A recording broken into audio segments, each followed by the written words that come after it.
vlog, that was a challenge. So there were 20 parties that had standing. I did not have standing. So I didn't have any lawyer present that would be leading my questions.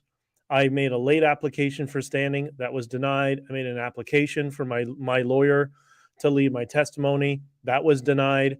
So I was in this very difficult position where there were 20 parties who all had the opportunity to cross-examine me, and I didn't have anybody examining me from my perspective. So I couldn't put out a narrative. So I had to figure out, what are they going to ask me, and how can I, relay that to the things that need to be put on the record and coincide with the mountain of documents that I had submitted in evidence. But I think it worked out pretty well. It was great. Let's have a little segment of that, a little clip. This is you answering questions from the government lawyer. And part of that related to your handling of the media, because obviously that would have been your job to deal with reporters. You did it in a way that was controversial, and that you basically kept out, alienated, snubbed the reporters for the mainstream media. Let's listen to this exchange.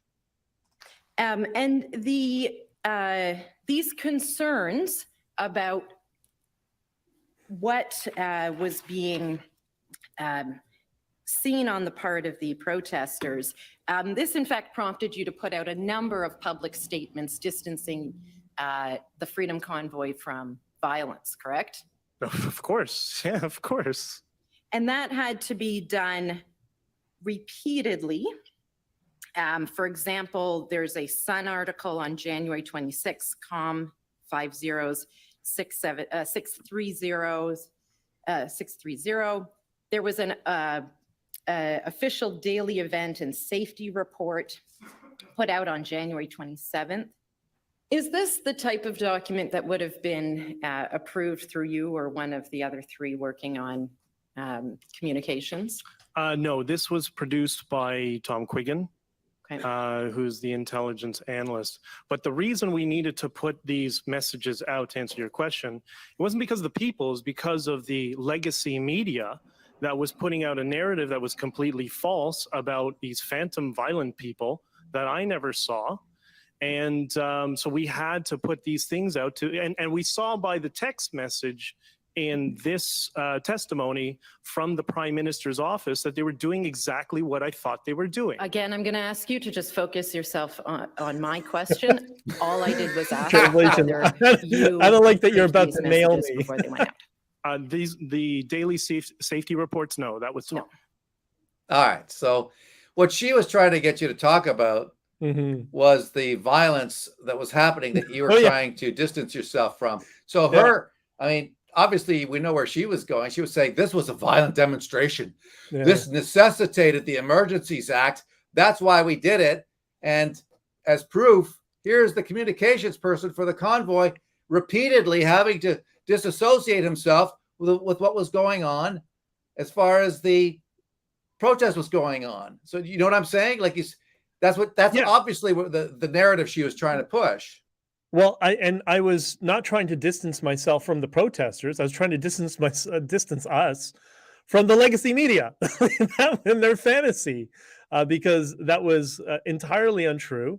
And if I let them, go ahead with it and run with it, then every other publication would pick up this fake story in the fake news about fake violence that didn't exist, and that's exactly what they tried. And what I was trying to get to was, we discovered in evidence that was presented at the hearing that from the Prime Minister's office directly, there were text messages where they were conspiring about framing the truckers in the same way as people on January 6th were framing. Their words were, that sort of framing for the truckers would be very beneficial to us, and that's what they wanted to communicate to the media, dictate to the media that this is the narrative they're to go with. It's absolutely pathetic, and it's exactly what you and I have been talking about on this radio show pretty much since I've come on with you, right? Oh, yeah, absolutely. But it continues to resonate. You're still continuing to live rent-free in great. in Glenn McGregor's head anyway. Oh, am I? I don't even follow what he says. I have no idea, but I hope I do. I hope. As recently as today, as a matter of fact, I mean, well, go ahead. I mean, he just tweeted something out today talking about how. Go on. I'm so excited. What is it? Well, he was talking about how a conservative communications person. Well, why don't I play it for you? Okay, so he posted this. All right, so this is Glenn's Twitter post earlier. Okay. He's saying the new director of communications for Conservative Party blowing truck horn on first weekend of the Ottawa protest. He was retweeting a post by Sarah Fisher. Okay. Who said, okay, so Sarah is the director of comms for the Conservative Party. And she said, there's no place in the world I would rather be right now. Oh, that's amazing. Than in downtown Ottawa. The energy is electric. People are hopeful, and you can see smiling faces everywhere you look. Let's listen. That's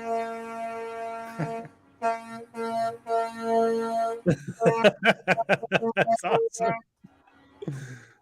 Okay, so all right, so Glenn thinks that's a scandal. Oh yeah. And I retweeted it, and I said, here's CTV blowing the lid off the latest Tory convoy scandal. It's so bad. They're just so pathetic. It is. It's sad, but what do you think when you see stuff like this? I mean, to me, it suggests that these people just cannot stop thinking about the convoy. It's like it preoccupies their every waking minute. What do you think? I think the convoy gave them a lot of badly needed energy to sell stories and get viewers watching them, because most people don't watch the fake news, right? And the convoy was one of those events where everybody all over the world was watching it, so it gave them something to jump on. Now, this whole outrage over the communications person from the Conservative Party honking a horn, I think that's great, and I'm not sure how that's outrage or scandal, but I'm sure Glenn, who is of the most privileged person, one of the most privileged people in Canada and amongst the most privileged class, will figure out a way for him to declare himself a victim. Well, I'm sure he kind of has. I mean, the media largely has been discredited. It was interesting to see the Prime Minister come out recently and talk about the importance of defending the rights and freedoms of Canadians. This was very recent. Yeah. And in the same breath, he talked about the proactive use of the Emergencies Act. And so it's bizarre. He's trying to navigate this, I don't know, this razor, walk this razor, this razor's edge, suggesting that what he did was proactive, suggesting that it was important that he had to declare the Emergencies Act. But on the other hand, hey, nobody's going to stand up for the freedoms, the rights and freedoms of Canadians like he is. What do you think is going on here? I mean, clearly the guy's been under pressure, and the Emergencies Act inquiry is not going as well as these people would like. What do you think? I guess what he's trying to sell everybody is on proactive, peaceful brutality from the government. All right. That's the clown world we live in right now. The commission itself is not going well for them from an evidentiary standpoint, because all the evidence that's been submitted there, all the testimony, made it very clear that there was absolutely no need to impose Canada's version of martial law to clear out a bunch of trucks that were at worst committing bylaw infractions in the way that they parked. And by the way, let's not forget, Chris Guerra was there for 1 week prior to the trucks arriving, communicating with Ottawa police, who were giving him maps of the city, showing him where you need to park your trucks, so they will allow for laneways for emergency vehicles to get through the city, which is exactly what we did. So they want to have it both ways, right? They want to say that it was, it warranted bringing in this most extreme policy and violently oppress people, yet at the same time, they want to say that, oh, well, they were just a fringe minority of a few trucks that really didn't have an effect. Well, which one is it? They got to pick a narrative. But there's so many narratives that are being thrown around. Every other day there's a new one that you lose track. And there's your indication that this was all just a fraud. Yeah, well, for me, the best part about the convoy, among other things, was that it created unforced errors for the government. So it made them scramble, it made them panic. You knock them off their narrative. It shows that they're really not very bright in certain respects, certainly not very poised, cowardly in the way that they handled it. Let's listen to the Prime Minister's comments today. See if you can make sense out of this. Our focus is on being there to support Canadians now. Our focus is on building good jobs for the future. And our focus will always be standing up for people's fundamental rights. From a guy who's never had a job. Proactive. Listen to this. Listen to this bit here. Yeah. See if you can make sense out of it, all right? Rights. The proactive use of the notwithstanding clause suspends people's fundamental rights and freedoms. Okay, so he's talking about the teachers, okay? Yeah. So he's talking about what Doug Ford did with the teachers.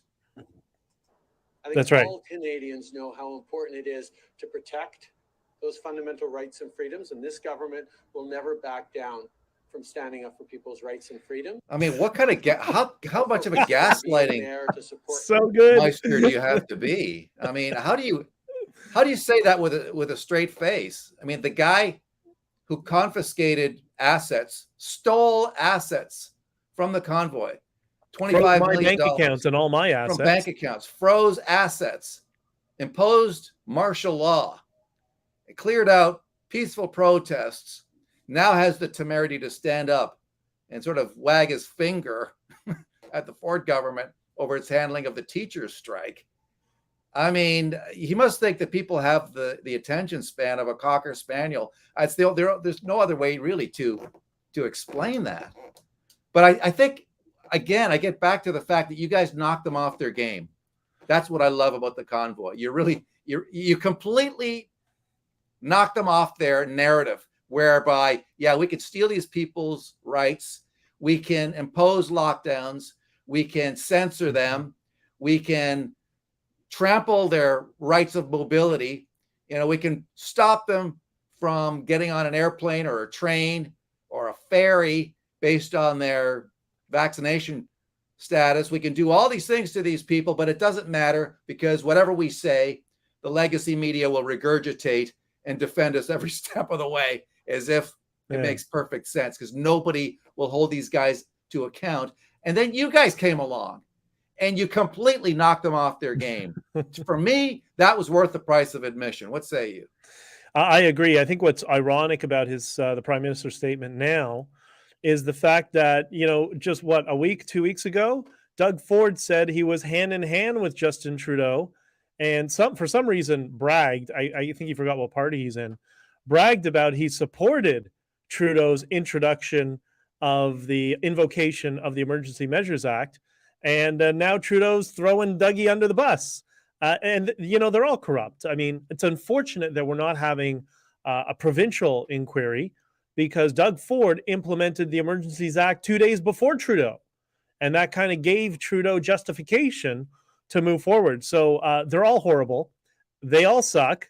And I mean, it's such a disconnect from the average person, how the average working class person, or whether they're middle class, they're upper class, or lower or working class, that how we look at the world from how the political class is viewing things. They view it like it's the cathedral.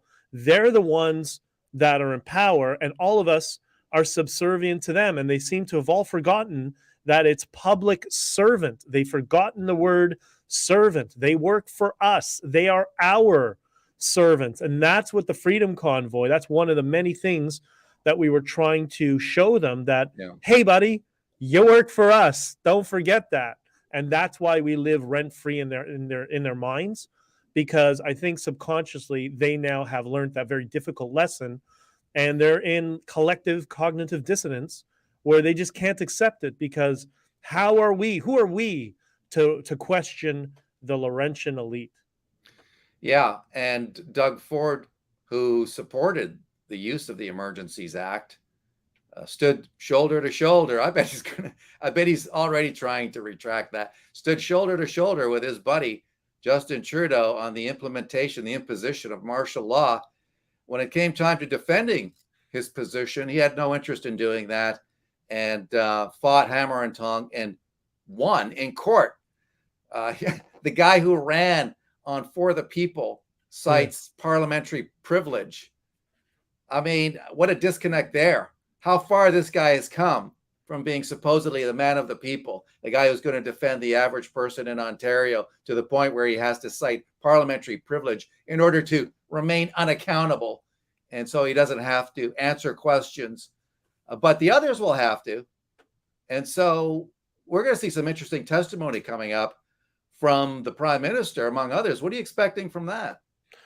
Racist, homophobe, white supremacy, terrorist, whatever, words he's going to use, the pejoratives to smear us. It's the same thing. He's like a broken ammonitron from Chuck E. Cheese that just regurgitates the same 50 words in some compilation of word salad that's completely meaningless. So I'm not expecting very much. But I have a question for you, Mark. Did you say that Doug Ford won in court, that he doesn't have to testify in the commission? As far as I know, He he did won. win a court decision that Wow. defended his citing of parliamentary privilege and Crazy. not having to testify. I mean, he has said all along that it was a federal decision, and he went along with it. But it helped Trudeau immensely that the Premier of Ontario said, Was his yes, we need to lapdog. do this. Right. He was his lapdog. Right. That's what Doug Meantime, you Ford had was. Alberta, you had Saskatchewan saying this is not the right thing to do. Other areas of the country were saying, why are you doing this? But the biggest, most powerful, and economically powerful province, most populous province, stands up and stands shoulder to shoulder with the Prime Minister. Then obviously it gives him a tremendous boost and say, yeah, here I am doing the right thing. Even Doug Ford himself thinks that I am doing the right thing. Benjamin Dichter joining us on Saga 960, talking about a lot of things. Go ahead. I know you wanted to pipe in. I'm sorry before we went to break. And then you just wonder why there's such increased skepticism and people are increasingly aggravated and angry. It's because politicians like Doug Ford play these games and they get rulings saying they don't have to speak, which he's a politician. That's his job to speak. What happened? Remember the Ford Nation? It was all about Rob Ford, had everybody's phone number. He wasn't afraid of any question. He would talk to anybody, whatever. Whereas you have his brother now, Doug Ford, who's hiding behind a court decision and refuses to speak openly and honestly about his involvement in putting an end to the Freedom Convoy, which is exactly why we wanted him to testify. And I think that's why the commission wanted him to testify. And the fact that he's able to get a legal decision that allows him to skirt that, like that's what's causing a lot of the anxiety today. And they just don't seem to care. Yeah, absolutely. I want to talk a little bit about your book because it's coming out shortly, correct? Yes, it's coming out on Remembrance Day. And that is very, very intentional. Honking for Freedom, the trucker convoy that gave us hope, and the what's it called? The endorsement was written by a professor you might have heard of. His name is Mr. Jordan B. Peterson, who's kind enough to. I sent him a copy of the rough draft of the script when we were pretty much had a sense of it was pretty much completed at that point. And I guess he went through it and sent me an endorsement after I asked him, and it was very, very kind of him. Yeah, absolutely. I mean, that's about as good as it gets in terms of an endorsement. So good for you. Can you give us some tidbits before it's released? I'm looking forward very much to reading it. I want a signed copy, Benjamin, if that's okay with you.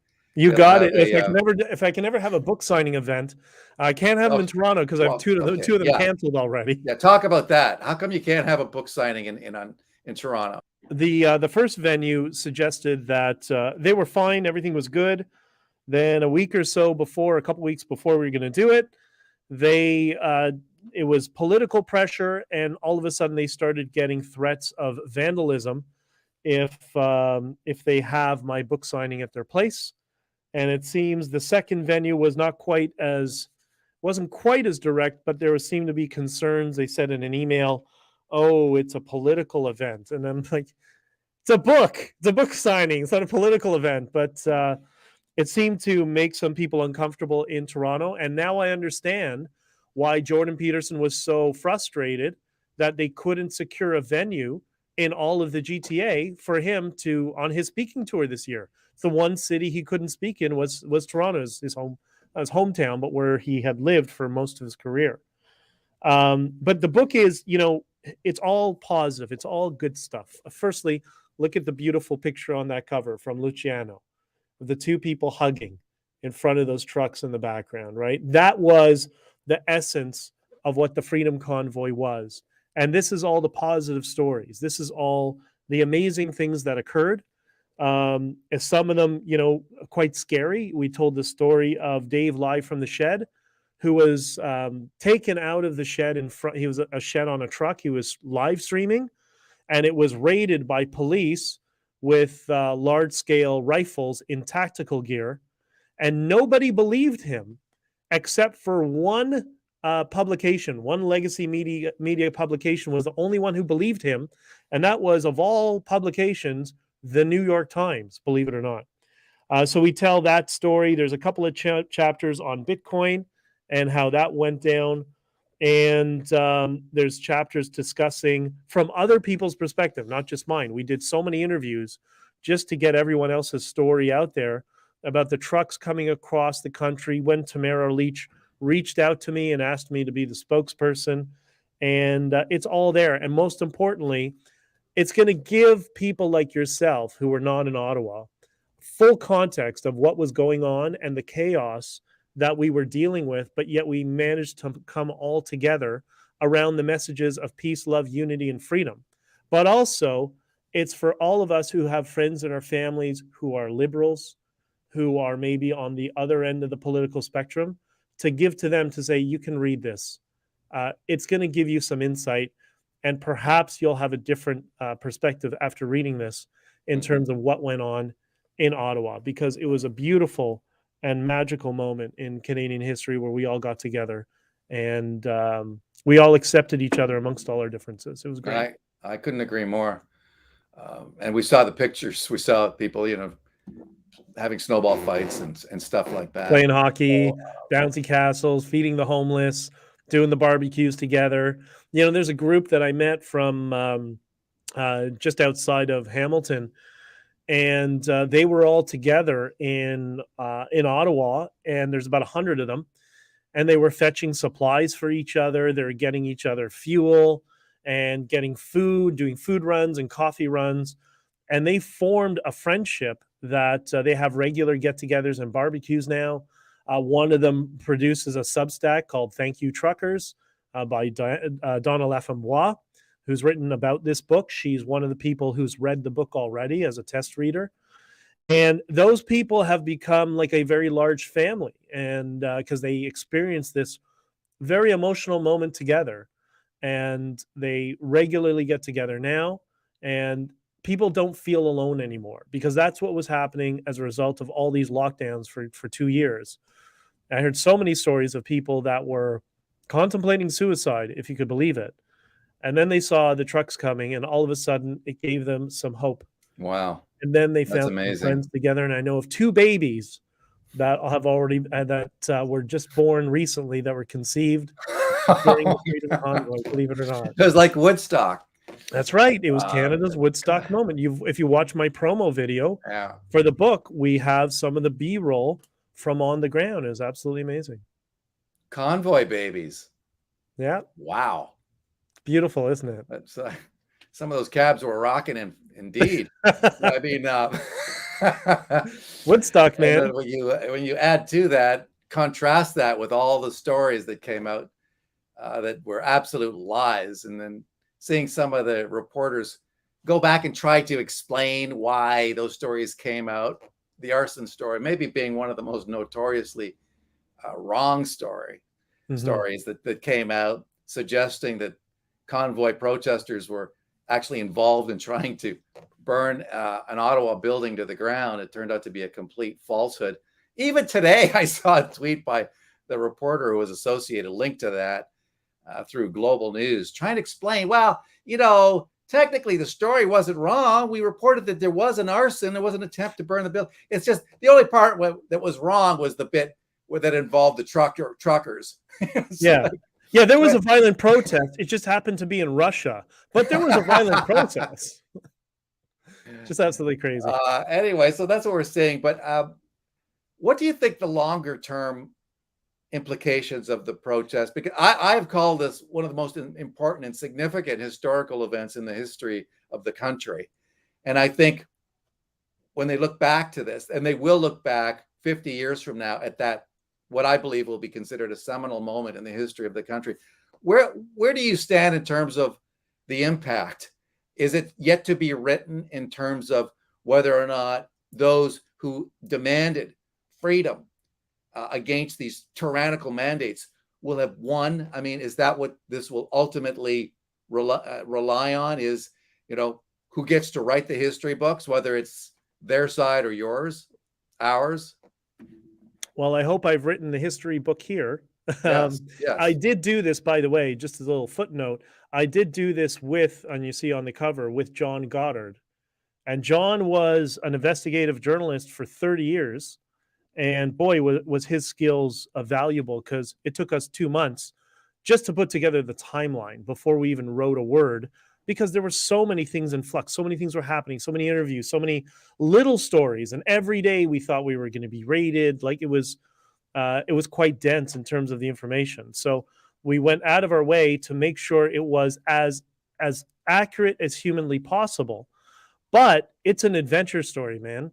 Like the night that I had to drive through the night to get back to Ottawa, I ended up driving into a tree stuck in the middle of Kempville with no cell phone signal. A cop and some stranger shows up. And I said to him, I got to get on Steven Crowder by 10 o'clock. And they're like, well, we can drive you to a Tim Hortons, but we can't bring you in there. So I called Steven Crowder and I said, I just had an airbag blow up in my face, but I can do the interview from a Tim Hortons, which they thought was brilliant. That was, Canada in its full form as far as they were concerned. So I went there, I did the interview, and then I tried to get to Ottawa as quickly as possible. Then it was chaos. Like I was in the lobby of the Arc Hotel.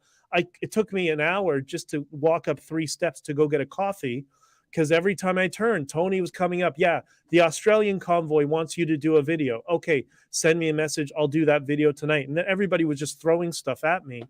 And Tamara and I were both going through that. It was, and we were waiting for a hotel room. We had to switch it. Why? Because the death threats came into the hotel. So we had to find another hotel to go to. Like that's what I walked right into after being away for basically 36 hours. And it was like that the entire, and then, that night I ended up breaking my ankle and ended up in, on the what's it called? The couch in the lobby, the Arc Hotel. And Miranda starts pumping me full of drugs. And she's like, but I'm thinking, I have a bunch of interviews to do tomorrow. I have my schedule. So I'm like, okay, what are you giving me? She said, Percocets and 3 other things I never knew of. I'm like, is it going to kill me? She's like, no, you'll feel great. Great. Give it to me. Respond to an email. And I got to the hospital. The doctor says to me, what did you take? And I was slightly lucid. And I said, I don't know. Read this list on my phone. And he says to me, did you have a pharmacist there? And I said, no, better, a trucker with a drug addiction. He's like, perfect. Gosh. I was just joking about that, right? But that's this, and then the next morning I went through, resetting, and I was put under. And the next morning I woke up, left the hotel at 7 a.m, went to sleep for 3 hours in the morning, and then I was back at it.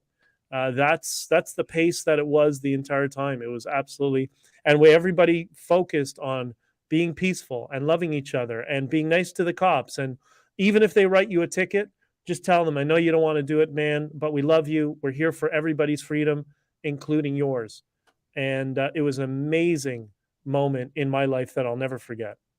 Absolutely. And the country will never forget. That's, we usually get a chance to talk a little bit about Bitcoin. This time, probably not. I mean, given the time, I've got to wrap things up. Do you want to talk about your involvement in Bitcoin with the time we Well, got left? why don't we talk about that another time? Because I am going to be speaking in, there's a number of events popping up. I'm going to be speaking at a Bitcoin event and doing a book signing in Boston on November 17th. And then I've had some interest from some people in Houston and LA and all over the States. So, and that's a lot, not all of them are Bitcoin people, but there's a number of Bitcoin groups that want to meet me, because you were asking about the long lasting effect of the convoy. And I think, like all these things, when you're in the middle of it, you don't realize the significance until years have gone by. And I think this is a good example of that. And this will be the event where in the Western world, it was the first time that Bitcoin lived up to all the hyperbolic claims that everybody kind of dismissed and said, well, that's never going to happen here. And it did. And you know what? Bitcoin came through. And it was the only money that got through to the truckers through the entire protest. Yeah, there you go. More proof that Bitcoin is valuable as a digital currency. Yeah. And by the way, I mean, let's get that movie done. I mean, this is part of the culture war, right? I mean, this book is another salvo in the culture war, and that honking for freedom is all about. I mean, it's a protest, but it's a cultural barrage against those who would impose tyranny. That's right. And we do that, like how I've always wanted to frame it, and Tamara as well, around the virtues of loving people and being compassionate, being compassionate against those who maybe have attacked us in the past, but bringing everybody together and realizing, yeah, we have some differences, but if we all start to love each other and we support each other, irrespective of those differences, that's when we're going to get change. And I think we're on that trajectory now. I think we've had a peak of craziness, and we're starting to see regular people are now starting to say, all right, I want off the crazy train. We want to get back to normal, and we want to engage with friends who may have different political views. And that's exactly what happened during the convoy. I was talking to people from all sorts of walks of life in terms of their worldviews and their political views. And I think this is just turning the corner. This is the first step. So honkingforfreedom.com. You can pre-order now the digital version, and it will be released on November 11th and shipping out starting November 11th, because, and I chose that date intentionally, because I think there's a lot of people in our political class, our servants in the political class, that need to be reminded of some of the sacrifices that other people have done in previous generations.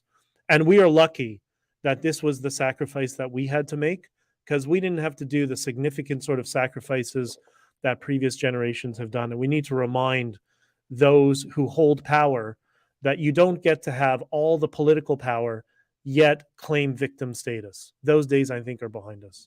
Benjamin Dichter, author now, Benjamin Dichter. Thank you so much for coming on the show. Best of luck. And as we get closer to that launch date, you got to come back. Will do. Yeah. I would love to. Yep. All right. Thank you, Benjamin. Thanks, Mark. All right. Let's take a break. Back with more on News Talk Saga 960 and the Mark Petronas Show after this.